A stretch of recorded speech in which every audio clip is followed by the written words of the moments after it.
آفاق کے ہر گوشے میں قرآن سنا کر منبر رسول پر جلوہ افروز حضرت مولانا عبد الماجد صاحب قبلہ، مولانا محمد اشرف صاحب قبلہ اور میرے برادر اکبر حضرت علامہ مولانا ناظم القادری صاحب قبلہ، میرے چھوٹے بھائی صداقت حسین صاحب قبلہ، دیگر حاضرین محفل، عزیز بچوں، نوجوان ساتھیوں، پردے میں رہ کر پیارے رسول کا پیارا ذکر سننے والی خواتین اسلام، السلام علیکم ورحمۃ اللہ وبرکاتہ۔ لک الحمد یا اللہ والصلاة والسلام علی رسول اللہ، اما بعد فاعوذ باللہ من الشیطان الرجیم، بسم اللہ الرحمن الرحیم۔ یا ایہا الذین آمنوا اتقوا اللہ وکونوا مع الصادقین۔ صدق اللہ مولانا العظیم وصدق رسولہ النبی الکریم الامین، ونحن علی ذلک لمن الشاہدین والشاکرین والحمد للہ رب العالمین۔ سب سے پہلے تاجدار عرب و عجم، مالک رکاب امم، بے کسوں کے کس، بے بسوں کے بس، ٹوٹے دلوں کے سہارا، جناب عبداللہ کے دل کا سہارا، روح فدا جگر گوش عبداللہ، جنابی محمد رسول اللہ صلی اللہ علیہ وسلم کی بارگاہ طیبہ میں عقیدت اور محبت کے ساتھ بلند آواز سے درود پاک اللہم صلی علی سیدنا و مولانا محمد بن عادل الجود والکرم وعلى آلہ وبارک وسلم، صلاة و سلاما علیک یا رسول اللہ صلی اللہ تعالی علیہ وسلم۔ ایک حدیث پاک سناتا ہوں اور آپ کا جائزہ لیتا ہوں، آپ کتنا سننا چاہتے ہیں کہ نہیں۔ حدیث پاک سنیں، حبیب پاک صاحب الاولاد صلی اللہ تعالی علیہ وسلم ارشاد فرماتے ہیں کہ جب کوئی بندہ مومن کسی اچھی بات کو سن کر ایک مرتبہ سبحان اللہ کہتا ہے، کیا کہتا ہے؟ سبحان اللہ ایک مرتبہ کہتا ہے تو اللہ رب العزت اس کے نام کا کھجور کا ایک درخت جنت میں لگا دیتا ہے۔ ابھی حدیث مصطفیٰ مکمل نہیں ہوئی، آقا نے حدیث کی تہ پر ارشاد فرمایا، میرا نبی ارشاد فرماتا ہے کہ حساب و کتاب کے بعد اس حدیث اس درخت کے سائے میں کوئی اور نہیں بیٹھے گا، وہی بیٹھے گا جس نے سبحان اللہ کہا ہوگا۔ آگے آپ کی مرضی، چاہیں تو اپنے نام کا کھجور کا درخت جنت میں لگائیں، چاہیں تو نہ لگائیں۔ آپ علماء کی زبانی سنتے ہیں کہ حشر کا میدان ہوگا، نفسی نفسی کا عالم ہوگا، اس نفسی نفسی کے عالم میں اگر کسی کو چھاؤں مل جائے تو کیا کہنا ہے کہ نہیں؟ تھوڑے اشعار سن لیجیے۔ اعلیٰ حضرت کی نظر میں دیکھیں غوث اعظم کیا ہے، پہلے بولی سبحان اللہ۔ اعلیٰ حضرت کہتے ہیں واہ کیا مرتبہ ہے غوث ہے والا تیرا، اونچے اونچوں کے سروں سے قدم اعلیٰ تیرا، سر بھلا کیا کوئی جانے کی ہے کیسا تیرا، اولیاء مانے ہیں آنکھیں وہ ہے طلبہ تیرا، اور کیا دبے جس پہ ہو حمایت کا پنجہ تیرا، شیر کو خطرے میں لاتا نہیں کتا تیرا، اور تجھ سے در در سے سگ سگ سے ہے مجھ کو نسبت، تجھ سے در در سے سگ سگ سے ہے مجھ کو نسبت، میری گردن میں بھی ہے دور کا دورہ تیرا، اور اس نشانی کے جو سگ ہیں نہیں مارے جاتے، اس نشانی کے جو سگ ہیں نہیں مارے جاتے، حشر تک میرے گلے میں رہے پٹا تیرا، حشر تک میرے گلے میں رہے پٹا تیرا، اور تو حسین حسن کیوں نہ محی الدین ہو، تو حسین حسن کیوں نہ محی الدین ہو، اے خضر مجمع بحرین ہے دریا تیرا، اے خضر مجمع بحرین ہے دریا تیرا، اے خضر مجمع بحرین ہے دریا تیرا اور سارے اقطاب جہاں کرتے ہیں کعبے کا طواف، کعبہ کرتا ہے طواف شہ والا تیرا۔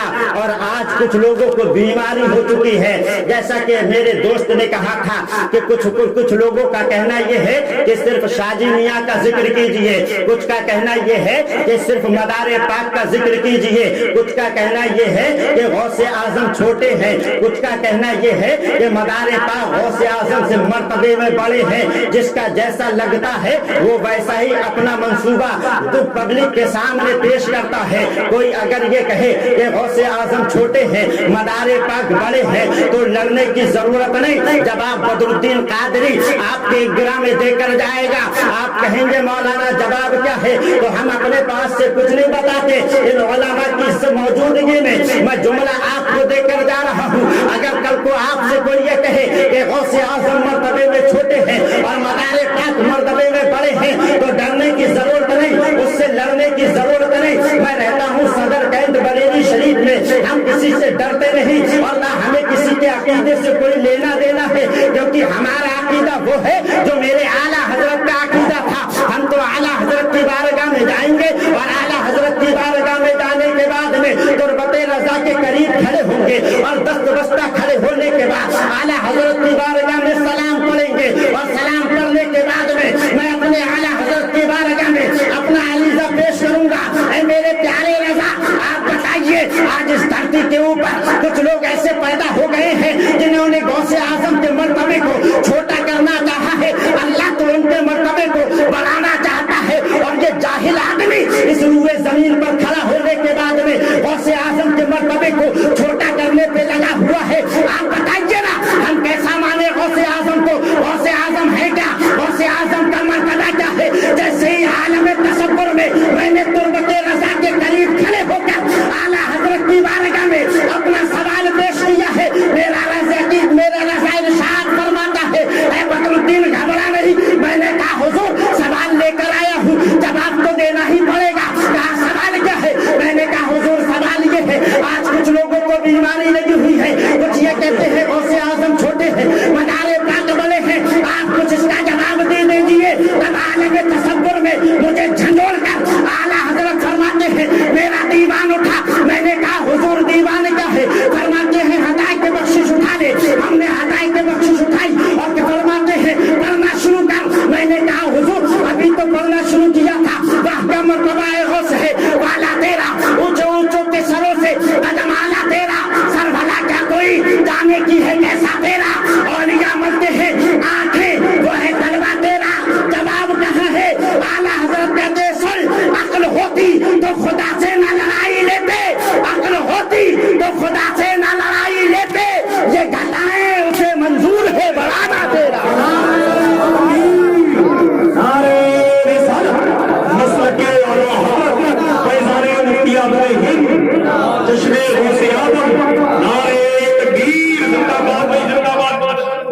کہتے ہیں یہ گھٹائے اسے منظور ہے بڑھانا تیرا۔ اور اعلیٰ حضرت کہتے ہیں غوث اعظم کو جو چھوٹا کہتا ہے اس کی مت سن، کہتے ہیں پھر کس کی سنے؟ کہتے ہیں میری سن۔ اور اعلیٰ حضرت نے بھی اپنی طرف سے نہیں کہہ دیا، تحقیق کی اعلیٰ حضرت کہتے ہیں تم گھٹائے سے کسی کے نہ گھٹا ہے نہ گھٹے، جب بڑھائے تجھے اللہ تعالیٰ تیرا۔ جس کو اللہ بڑھائے کوئی اس کو چھوٹا کرنے والا نہیں، سمجھ رہے کہ نہیں؟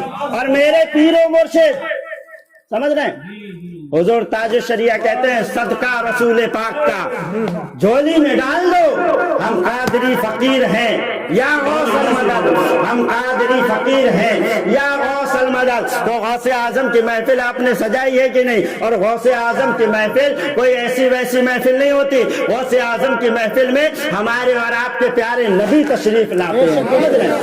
اور کیسے تشریف لاتے ہیں؟ میرے غوث اعظم ہے، ہزاروں کا مجمع حضور غوث اعظم کے سامنے جلوہ افروز ہے، منبر رسول پر ہمارے اور آپ کے غوث اعظم تقریر فرما رہے ہیں۔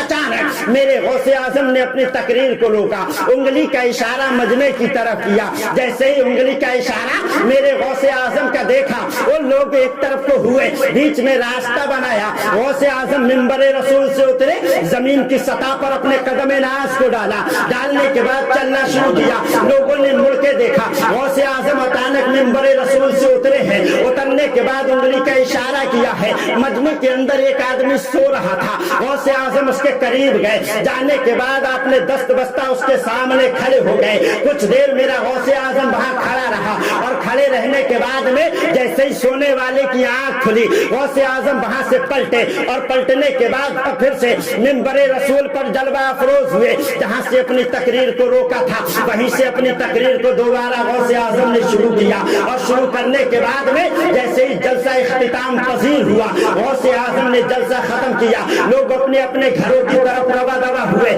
باپ نے بیٹے کی انگلی تھامی اپنے گھر کی طرف چل دیا، بیٹے نے باپ کی انگلی تھامی اپنے اپنے گھر کی طرف لوگ چل دیے، جیسے ہی تمام کے تمام لوگ اپنے اپنے گھروں کی طرف نکلے، ایک مرید میں سے مرید خاص حضور غوث اعظم کی بارگاہ میں آئے، اور آنے کے بعد میں عریضہ پیش کیا، حضور ہماری سمجھ میں نہیں آیا، آخر وجہ کیا ہے، آخر معاملہ کیا ہے، آخر معمہ کیا ہے، اس نے ارشاد فرمایا کیا آپ کی سمجھ میں نہیں آیا؟ انہوں نے کہا حضور آپ تقریر فرما رہے تھے، آپ بیان فرما رہے تھے، اچانک آپ نے انگلی کا اشارہ کیا، ایک آدمی مجمع میں سو رہا تھا، میں تو یہ سمجھا تھا کہ آپ مجمع میں جائیں گے اس کو بہت ماریں گے، لیکن آپ نے اس کو مارا نہیں، آپ نے اس کو ڈانٹا نہیں، آخر وجہ کیا ہے؟ آپ اتر کے گئے کیوں تھے؟ اور اس سونے والے نے اپنے سونے کے خواب میں کیا دیکھا تھا؟ تب میرے غوث اعظم کی زبان اقدس کھلی، میرا غوث ارشاد فرماتا ہے اے لوگوں سنو سنو، وہ آدمی سو رہا تھا جس کا نام علی ابن حیدی ہے، وہ سو رہے تھے میرے مجمع کے اندر، وہ سوتے سوتے چلے جا رہے تھے، اچانک ان کے سونے میں، ان کے خواب میں آمنہ کا لال تشریف لایا تھا، غوث آگے بڑھ کے ارشاد فرماتے ہیں وہ تو سوتے ہوئے اپنے نبی کا دیدار کر رہا تھا، اور میں عبد القادر ہاتھ باندھ کے اپنے نبی کا ادب و احترام کر رہا تھا۔ نعرے تکبیر، نعرے رسالت، مسلک اعلی حضرت خواجہ کا ہندوستان، نعرے تکبیر۔ کیا پتہ لگا کہ غوث اعظم کے محفل میں سرکار تشریف لاتے ہیں کہ نہیں لاتے ہیں کہ نہیں لاتے؟ سرکار تشریف لاتے ہیں، اور غوث اعظم کی محفل سننے کے لیے بھی ہر آدمی نہیں آ سکتا، میرے غوث خود فرماتے ہیں میں اگر چاہوں تب میرا ماننے والا میرا نام لے گا، اور اگر میں نہ چاہوں تو وہ میرا نام نہیں لے سکتا، ہے کہ نہیں؟ غوث اعظم بہت بڑی ڈیوٹی کے مالک، لیکن مین بات جو مجھے کرنا ہے وہ یہ ہے، غوث اعظم کے نام پہ پتیلے پکانا بہت آسان ہے کہ نہیں؟ غوث اعظم کے نام پر لاکھوں ہزاروں روپے لٹا دینا یہ بھی بہت آسان ہے۔ اب میں واقعات ہی آپ کو سناتا رہوں گا تو آپ لے کے کیا جاؤ گے؟ واقعات میں سناؤں گا، آپ کو واقعی لطف آئے گا، مزہ آئے گا، اور ان واقعات میں اگر میں تھوڑی سی روشنی ملاؤں تب بھی مزہ آئے گا۔ میرا کام ہے اصلاح کرنا، آپ کا کام ہے اس کو سن کر اس پہ عمل کرنا، ہے کہ نہیں؟ اللہ مجھے بھی عمل کی توفیق عطا فرمائے اور آپ کو بھی عمل کی توفیق عطا فرمائے، سمجھ رہے ہیں؟ تو غوث اعظم کی محفل میں عرض یہ کر رہا تھا کہ غوث کے نام پر بھگونے بنانا آسان ہے، غوث کے نام پر ہزاروں روپیہ خرچ کرنا یہ بھی بہت آسان ہے، غوث کے نام پہ لاکھوں کا لنگر کرنا یہ بھی بہت آسان ہے، لیکن جو میرے غوث نے کیا وہ کرنا بہت مشکل ہے۔ غوث اعظم نے کیا کیا؟ غوث اعظم اگر کھڑے ہو جائے رات کے پہر میں تو قرآن مجید مکمل تلاوت کر دیا کرتے تھے۔ غوث اعظم نے کیا کیا؟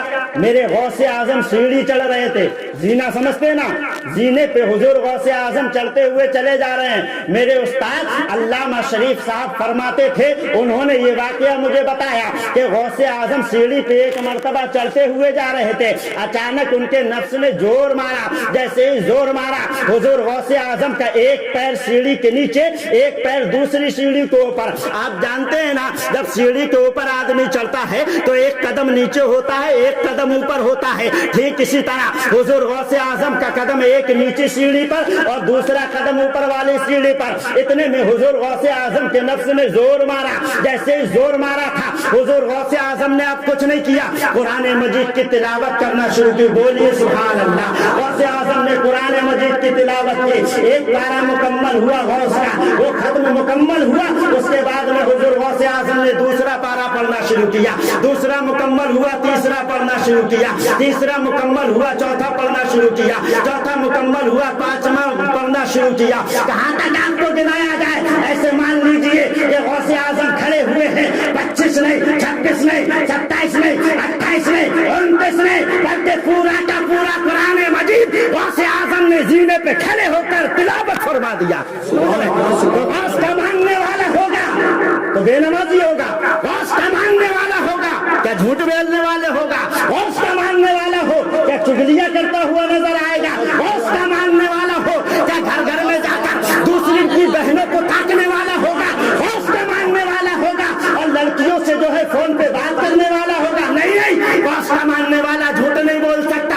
आप कहेंगे मौलाना कैसे? तो सुने से मेरे गौसे आजम की उम्र है 18 साल, घर के दरवाजे से निकले हैं, माँ की बारगाह में अरीजा पेश किया, माँ मैं जीलान जाना चाहता हूँ और पढ़ना चाहता हूँ, मुझे इजाजत दीजिए। अगर आप इजाजत देंगे तब मैं दरवाजे से निकल कर जाऊंगा, तभी मैं जीलान पहुंचूंगा, तभी वहां जाकर तालीम को जो है पढ़ना शुरू करूंगा, तालीम हासिल करूंगा। गौसे आजम की माँ ने इजाजत दी है। गौसे आजम दरवाजे से निकले हैं, 40 अशरफिया गौसे आजम की बारगाह में डाकुओं ने आकर घेर लिया। 40 अशरफिया उस जमाने में बहुत बड़ी रकम हुआ करती थी। हुजूर गौसे आजम चाहते ये कहते थे मेरे पास कुछ नहीं है, लेकिन माँ ने घर से निकलते वक्त कहा था बेटा कैसा भी वक्त आ जाए, गर्दन तेरी तन से जुदा हो जाए, लेकिन किसी मरहले के आलम में झूठ बोलने की जरूरत नहीं। मुझे बताइए गौसे आजम वहां पर झूठ नहीं बोले क्या सरदार वहां ईमान नहीं लाया? गौसे आजम ने वहां सच्चाई का दामन थामा। क्या सरदार के साथ में जितने उसके डाकू थे वो तमाम के तमाम उसके हाथ पर 18 साल का नौजवान, आज का 18 साल का नौजवान है, करना क्या चाहता है? इंस्टाग्राम उसके फोन में, फेसबुक उसके फोन में डाउनलोड किया हुआ है। अगर वो खत्म हो जाए तो लोग जो है गेम पे लग जाते हैं। अभी पबजी खत्म हुआ, दूसरे गेम जो है डाउनलोड करके लोग वहां पे लगे हुए हैं। बात की कोई सुनने वाला नहीं, माँ की कोई सुनने वाला नहीं, बहन की कोई सुनने वाला नहीं। अरे हम जो है आज हजारों रुपए के भगोने, लाखों रुपए गौसे आजम की बारगाह में खर्च करके अगर गुजर जाए हमें कुछ नहीं मिल सकता। आप कहेंगे मौलाना कैसे? तो इन उलमा के साए में पूरी जिम्मेदारी के साथ मिंबर रसूल पर ऐलान करके गुजर जाना चाहता हूँ। 1 लाख नहीं, 1 अरब डॉलर अगर तू अल्लाह खुदा में गौसे आजम के नाम पर खर्च कर दे, कोई सवाब नहीं मिलेगा तब तक जब तक तेरे माँ बाप तुझसे राजी नहीं होंगे। मसलके आला हज़रत अज़मते वालिदैन अल्लामा बदरुद्दीन साहब कमला बरेली शरीफ। माँ बाप के लिए 50 रुपए की चादर मुयस्सर नहीं है और लाखों के रुपए गौसे आजम के नाम पे। माँ बाप के लिए 10 रुपए की दवाई तेरे पास नहीं, करोड़ों रुपए गौसे आजम के नाम पर। माँ बाप के लिए तेरे लिए सर्दी में ओढ़ने के लिए चादर के लिए पैसा नहीं और करोड़ों रुपए गौसे आजम के नाम में। इस मौलवी ने तुझसे कह दिया कि गौसे आजम तुझसे खुश होंगे। नहीं नहीं मेरे दोस्त, गौस कभी खुश नहीं हो सकता। इसलिए मुझसे नहीं, आप इनसे इमाम साहब से कीजिए, हजरत हमारे लिए दुआ कीजिए, ये दुआ करेंगे हो सकता है कबूल ना हो। सैयद साहब से आप कीजिए, हजरत मेरे लिए दुआ कीजिए, हो सकता है कबूल ना हो। आप मुझसे कीजिए मौलाना साहब दुआ कीजिए, हो सकता है मेरी दुआ कबूल ना हो। अल्लामा मौलाना नाज़िम साहब से कीजिए, हजरत हमारे लिए दुआ कीजिए, हो सकता है हम तमाम की दुआ रद्द हो जाए। लेकिन अल्लाह ने एक सीने के अंदर एक दिल रखा है और वो दिल है माँ का दिल। अगर तेरी अगर तू परेशान है, जमाने से लड़ चुका है और हालात ने तुझे मजबूर कर दिया है, क्या चला जा हम लोगों से मत कह, हजरत दुआ कीजिए, अपनी माँ की बारगाह में जाके उसके कदम नाज को चूम ले और चूमने के बाद अरीजा पेश करना। माँ मेरा काम नहीं चल रहा है, सुबह 7 बजे घर से निकलता हूँ, शाम को 7 बजे तेरे सामने ही घर में दाखिल होता हूँ। मेरी माँ मेरा काम नहीं चल रहा है, मेरे लिए दुआ कीजिए। मैं पूरी जिम्मेदारी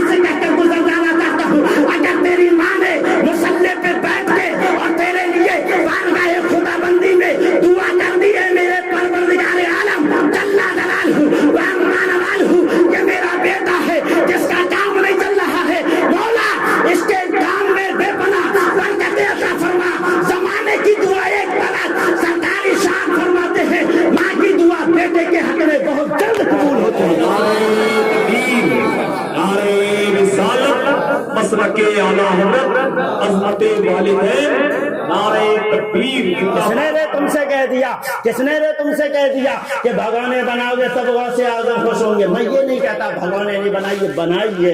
अगर सुन्नी ना बनाएगा तो गौस के नाम पे भगवाने कौन बनाएगा? अगर सुन्नी चादर न चढ़ाएगा तो गौसे कौन चढ़ाएगा? अगर सुन्नी फूल ना डालेगा तो फिर डालेगा कौन? अगर सुन्नी मज़ारे पाक पर हाजिरी ना देगा तो फिर देगा कौन? लेकिन हाजिरी भी दीजिए, इधर हाजिरी दीजिए, इधर फजर में उठ के नमाज पढ़िए, उधर फूल चढ़ाइए, इधर आके जोहर की नमाज पढ़िए, उधर भगवाना बनाइए, इधर आकर असर की नमाज पढ़िए। एक बात सुन लीजिए, आप लाखों रुपया खर्च करेंगे, ये जलसा करना निफल है, निफल है, निफल है। और रहा सवाल नमाज का, तो नमाज फर्ज है। मैंने मुताला किया है, ये तमाम मेरे जुमले पे शहादत देंगे। वो इसलिए कि किताबों के अंदर आता है, क्या आता है?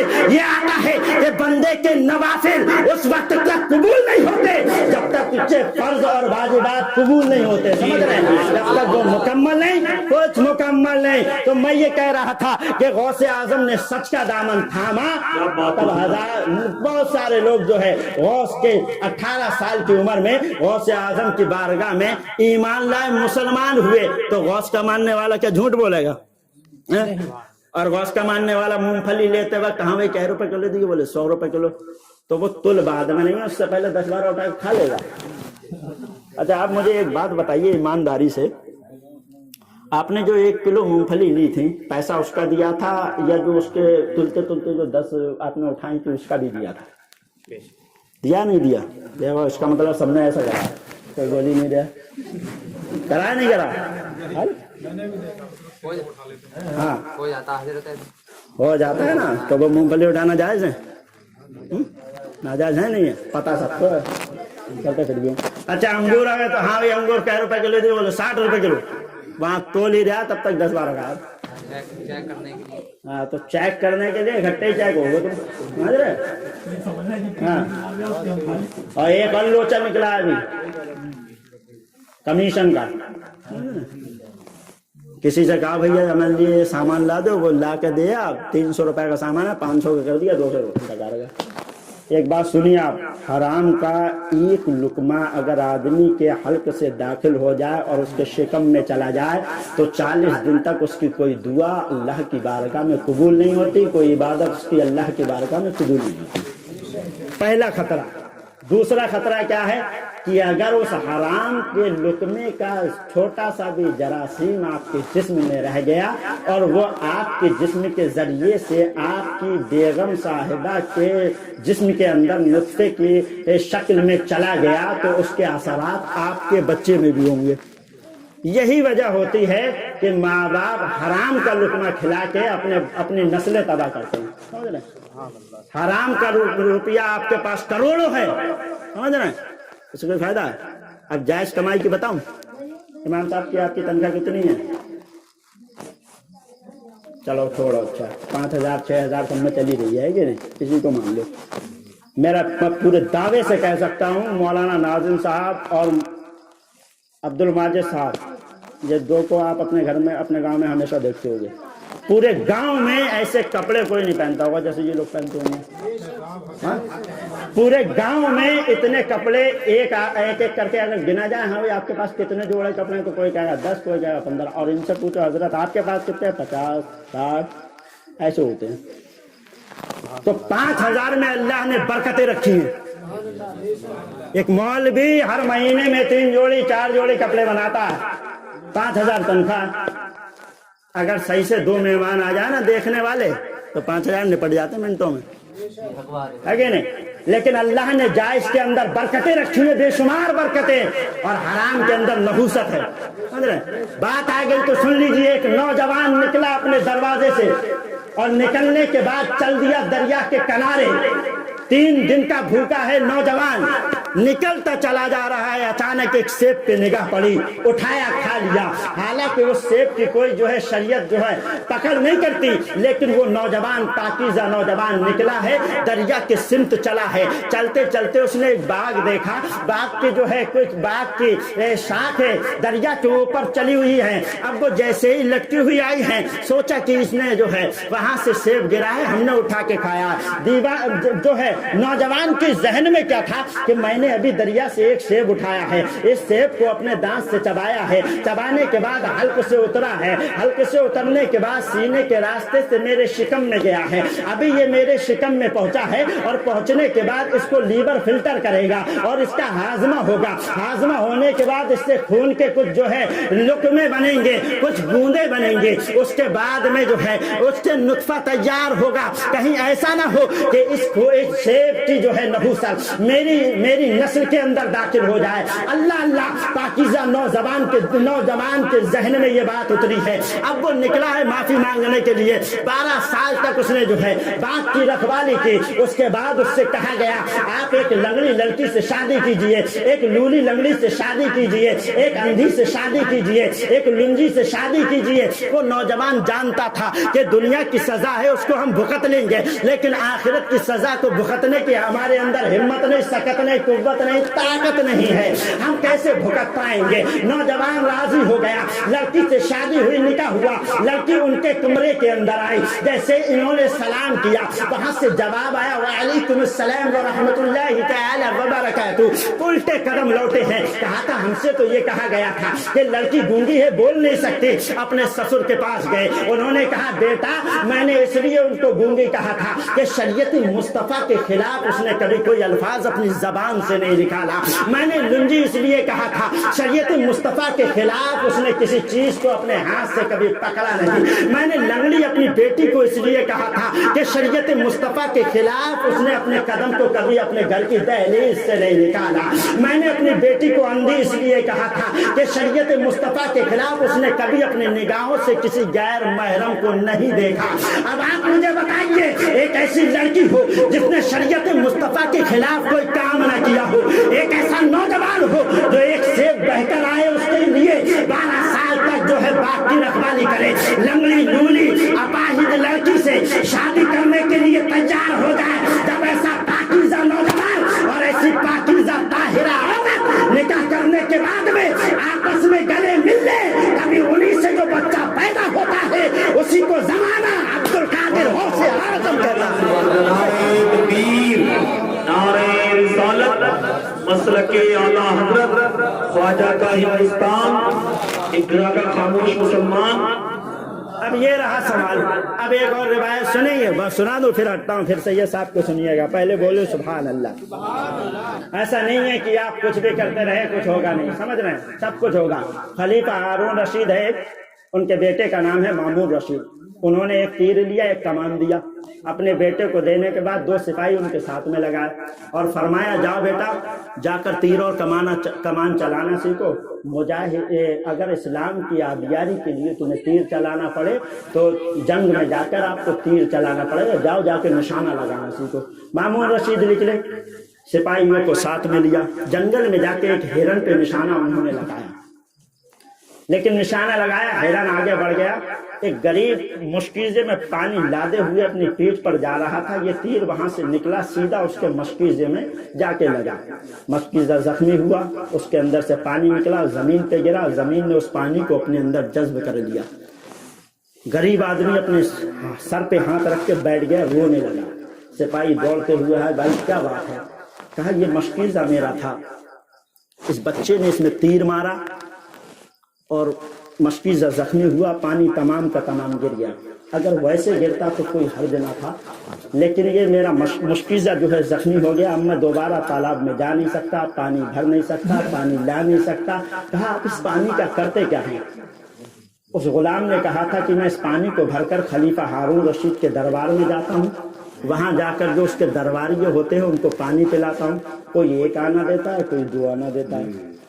آج اس بچے نے میرا مشکل پھاڑ دیا، تمام پانی گر گیا، آج میں جا نہیں سکتا، پانی پلا نہیں سکتا، جب پانی پلاؤں گا نہیں کوئی پیسہ دے گا نہیں، جب پیسہ دے گا نہیں تو آئے اللہ آج میرے گھر کے تمام افراد بھوکے مریں گے، کیونکہ جو پیسہ مجھ کو ملتا ہے اسی سے میں جا کے بازار سے سب سامان خریدتا ہوں، اسی سامان کو لے جا کے اپنی بیوی کو دیتا ہوں، میری بیوی اس سے روٹیاں بناتی ہیں، سبزیاں بناتی ہیں، اس کے بعد میں میرے بچوں کا شکم شہر ہوتا ہے، آج میرے بچے بھوکے مریں گے۔ سپاہیوں نے اس آدمی کا، غریب آدمی کا ہاتھ پکڑا اور پکڑنے کے بعد کہا چلو خلیفہ ہارون رشید کے دربار میں چلتے ہیں، اس بچے کو آپ نہیں جانتے، یہ مامون رشید ہے، خلیفہ ہارون رشید کا بیٹا ہے، اس کا باپ ہے خلیفہ ہارون رشید، چلو دربار میں چلتے ہیں وہی فیصلہ کرواتے ہیں آخر ہوگا کیا، اس کو لے کر چلے۔ خلیفہ ہارون رشید تخت پر جلوہ افروز ہیں، ایک آدمی کا جو ہے فیصلہ فرما رہے ہیں، اچانک دروازے پر نگاہ گئی، کیا دیکھتے ہیں غریب آدمی ہے، آنکھ سے آنسو نکل رہے ہیں، ادھر فیصلے کو منقطع کیا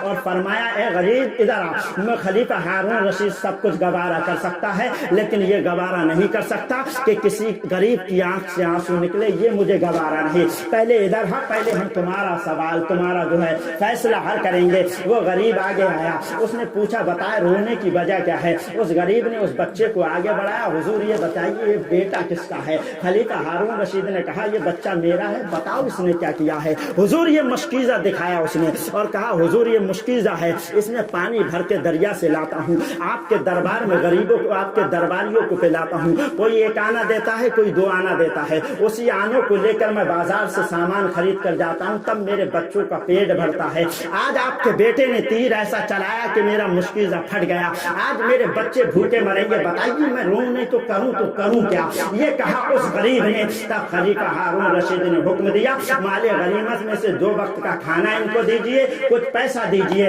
سپاہی جلدی سے گئے، 2 وقت کا کھانا ان کو دیا اور مال غنیمت میں سے تھوڑا سا پیسہ ان کو دیا۔ غریب جب چلنے لگا تب خلیفہ ہارون رشید نے ارشاد فرمایا غریب رک جا، غریب رکا ہے، کہا بتائیے کیا بات ہے، کہا میرے بیٹے کے سر پہ ہاتھ رکھ دے اور ہاتھ رکھنے کے بعد کہہ دے جا بیٹا میں نے تجھے معاف کیا۔ اس غریب نے مامون رشید کے سر پہ ہاتھ رکھا اور رکھنے کے بعد کہا بیٹا جا میں نے تیری خطا کو معاف کیا، اب مجھے بتائیے جس کے ساتھ میں ظلم کیا گیا ہو اور وہی معاف کر دے تو معافی ہوگی کہ نہیں ہوگی؟ ہو جائے گی شرعی اعتبار سے۔ لیکن خلیفہ ہارون رشید نے دیکھا غریب جو ہے نکلا ہے، خلیفہ ہارون رشید نے اپنے بیٹے کا ہاتھ پکڑا اور ہاتھ پکڑنے کے بعد میں اپنے دربار کے اندر گئے، ان کی بیوی کا نام ہے جبیدہ خاتون، جبیدہ خاتون اس وقت کھانا تناول فرما رہی تھی، نوالا بنایا ہوا ہے اور نوالا اٹھا ہے منہ کی طرف، ابھی اٹھ کے جانے ہی والا تھا، اتنے میں خلیفہ ہارون رشید نے جو ہے دیوار سے درہ اٹھایا جس کو کولا کہا جاتا ہے، اٹھانے کے بعد زمین پہ زور سے پٹک کے مارا اور مارنے کے بعد فرمایا زبیدہ کھا لے، آج یہ تیری زندگی کا آخری کھانا ہے۔ آج ہے کوئی اپنی بیوی سے اتنا کہہ دے، سمجھ رہے ہیں؟ لیکن خلیفہ ہارون رشید نے فرمایا بیٹا کھا لے، آج یہ تیری زندگی کا آخری کھانا ہے۔ جیسے ہی بیوی نے اتنا سنا، پارسا بیوی تھی، پارسا بیوی نے لقمے کو دھر دیا اور لقمے کو دھرنے کے بعد کہا تھا اے میرے شوہر بتائیے آخر وجہ کیا ہے، آخر معاملہ کیا ہے، آخر معمہ کیا ہے، آپ کیوں آئے ہیں اس پہر میں؟ تب انہوں نے کہا تھا یہ بتا کہ تو نے اپنی زندگی میں کون سا ایسا گناہ کیا ہے کہ جس کی نحوست میرے بیٹے کے اندر داخل ہو گئی؟ میں خلیفہ ہارون رشید اپنی زندگی میں آج تک کوئی گناہ نہیں کیا ہوں، نہ جان کے کیا ہوں نہ انجانے میں کیا ہوں، ذرا یہ بتا کہ تم نے اپنی زندگی میں ایسا کون سا گناہ کیا ہے جس کی نحوست میرے بیٹے کے اندر داخل ہو گئی؟ جیسے اتنا کہا اور زمین پہ مارا ہے درہ پٹک کے، جیسے ان کے تیور کو دیکھا، ان کے جلال کو دیکھا، زبیدہ خاتون نے کہا تھا اے میرے شوہر نامدار کچھ لمحات کی مہلت مجھے دیجئے، ادھر مہلت ملی۔ زبیدہ خاتون نے وضو بنایا، مصلی کو دھرتی پہ بچھایا اور بچھانے کے بعد نے اپنے سر کو سجدے میں رکھا اور رکھنے کے بعد بارگاہ خدا بندی میں عریضہ پیش کیا مولا مجھے پتا نہیں میں نے اپنی زندگی میں کون سا گناہ کیا ہے، جان پوچھ کر آج تک زبیدہ نے کبھی تیری نافرمانی نہیں کی، لیکن اگر انجانے میں کوئی گناہ مجھ سے ہو گیا ہو مولا مجھے یاد دلا دے۔ یہ خلیفہ ہارون رشید تیرا بندہ ہے، یہ انصاف کرنے میں کبھی ڈگمگاتا نہیں ہے، کبھی انصاف میں جو ہے گڑبڑی نہیں کرتا، انصاف کرتا ہے گھر والوں کو بھی نکال کے کرتا ہے۔ مولا آج اس کا درہ ہے اور میرے جسم کی کھال ہے، پروردگار عالم مجھے یاد دلا دے میں نے کون سا گناہ کیا ہے، مجھے یاد نہیں، اب انہیں یاد آیا، انہوں نے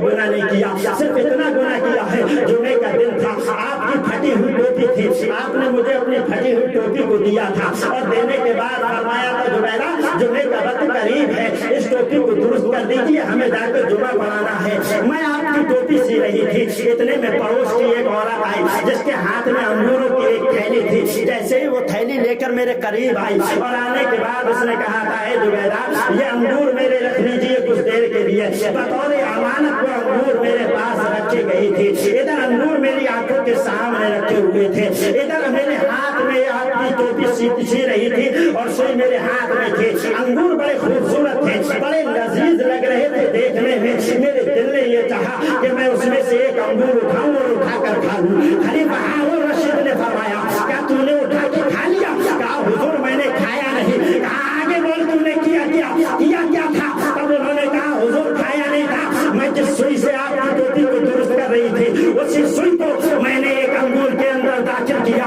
और दाखिल करने के बाद उसको निकाला। जैसे उस सुई को मैंने बाहर निकाला है, उस सुई के अंदर अर्क लग के आया। जितना अर्क उस सुई पे लग कर आया था, मैंने उस अर्क को अपनी जबान पे रख के बस चाट लिया था। हुजूर अपनी जिंदगी में जुबैदा ने सिर्फ इतना सा गुनाह अपनी जिंदगी में किया है, इसके अलावा कुछ नहीं किया। खलीफा हारून रशीद का तेवर बदला और बदलने के बाद इरशाद फरमाया, ऐ मेरी बीवी सुन ले, तूने तो बतौर अमानत में रखे हुए अंगूरों में सुई डाली थी, उसके बदले में आज मेरे बेटे ने गरीब का मस्कीना फाड़ दिया। तो पता ये लगा अगर माँ बाप से कुछ होती है लफ्जिश है या गुनाह, उसकी नहूसत बच्चे के अंदर दाखिल होती है कि नहीं, होती है कि नहीं। बाकी ऐसे तो यही रोशनी मिलती है। बाकी अब आपकी मर्जी, आप चाहें अपने बच्चों को जैसा खिलाएं। आला हजरत इरशाद फरमाते हैं, बताते रहो, तुम्हारा काम सिर्फ बताने का है। तो हमारा काम सिर्फ बताने का है, आपका काम सुनकर उस पर अमल करने का है। रहा सवाल ये कि हमें कुछ पता ही नहीं है, हम तो बच जाएंगे, हम पर आधा पड़ेगा, मौलाना लोगों को पूरा पड़ेगा, ऐसा कुछ नहीं है मेरा भाई। आप पर इसलिए पड़ेगा कि आपने तालीम हासिल क्यों नहीं की। फिर दूसरी चीज, आपने तालीम हासिल नहीं की तो फिर आपने अपने उलमा से पूछा क्यों नहीं। सरकार ने तो बहुत पहले फरमाया था ना, माँ की गोद से लेकर कब्र की गोद तक हर मर्द और औरत पर इल्म दीन सीखना फर्ज है, समझ रहे? तो फर्ज था, फिर भी नहीं सीखा। तो कोशिश कीजिए जिसके नमाज याद नहीं है वो नमाज याद करे, समझ रहे?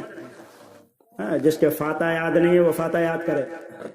कब्र में जाकर तुमसे माज़अल्लाह जो है ये गाने हैं, बड़े कुफरीले गाने हैं, समझ रहे? एक किताब लिखी गई है, वो मैंने पढ़ी थी, ऐसा गाना जो हरबे दरबे लोग पढ़ते हुए नजर आते हैं, समझ रहे? नौजवान तबका हमारा। अरे मेरा भाई, यूट्यूब पर खाली फिल्में थोड़ी हैं, यूट्यूब पर खाली नचैये थोड़ी हैं, यूट्यूब पे और भी तो कुछ है। उलमा के बयानात भी यूट्यूब पे। आपके नमाज याद नहीं, यूट्यूब पे डालिए, पूरी नमाज आपको यूट्यूब सिखाएगा। हज करने के लिए आप जा रहे हैं, तरीका याद नहीं, यूट्यूब पर डालिए, पूरा हज करने का तरीका, समझ रहे हैं? नहला गुस्ल नहीं आता है, आप यूट्यूब पर डालिए, पूरा उसमें। क्या जरूरी यही है कि गाने सुने? जरूरी यही है कि उसमें फिल्में ही देखो?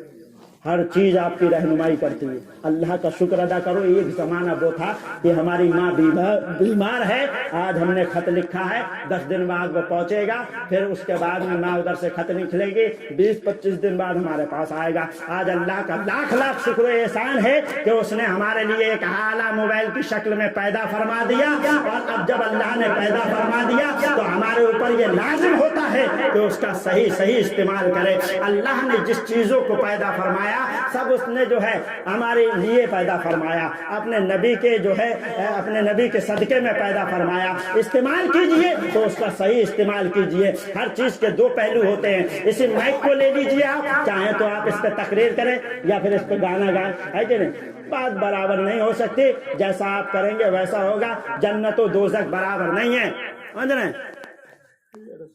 दो रास्ते हैं गिरा के लिए। हम अभी आए थे, तो ये था जो बहरी से जो आया था, जो कहता है टूटा हुआ रास्ता। एक रास्ता इधर से होता हुआ गया जो कुलभट्टे पे निकलते हैं, ये वाला रास्ता बिल्कुल क्लीन है, ये वाला बिल्कुल लोकल वाला हमें पता नहीं था, हमें है। तो अक्लमंद आदमी जो वो होता है जिसको पता है कि एक रास्ता इधर खराब है, एक रास्ता बिल्कुल दुरुस्त है। अक्लमंद आदमी खराब वाले पे जाएगा या सही वाले पे जाएगा? सही वाले पे जाएगा। तो सही वाले पे जाना चाहिए, ये अक्लमंदी है। आपको जान पूछ को उसको पता है कि ये वाला रोड खराब है, फिर भी वो उधर को औंधे की तरह जाए, اسی طرح دو راستے اللہ نے فرمایا، ایک ہے جنت، ایک ہے دوزخ۔ صحیح والا راستہ جنتیوں والا ہے، خراب والا راستہ اب عقل سلیم سے آپ کو اللہ نے نوازا ہے، چاہیں تو عقل کا استعمال کریں چاہے نہ کریں، وہ آپ کی مرضی۔ رہا گلشن، پھول کھلیں گے، رہی زندگی، پھر ملیں گے۔ اعلیٰ حضرت زندہ باد، مسلک اعلیٰ حضرت پائندہ باد، وما علینا الا البلاغ والمشرق۔ اشہد ان لا الہ الا اللہ واشہد ان محمد رسول اللہ، وآخر دعوانا ان الحمد للہ رب العالمین۔ السلام علیکم۔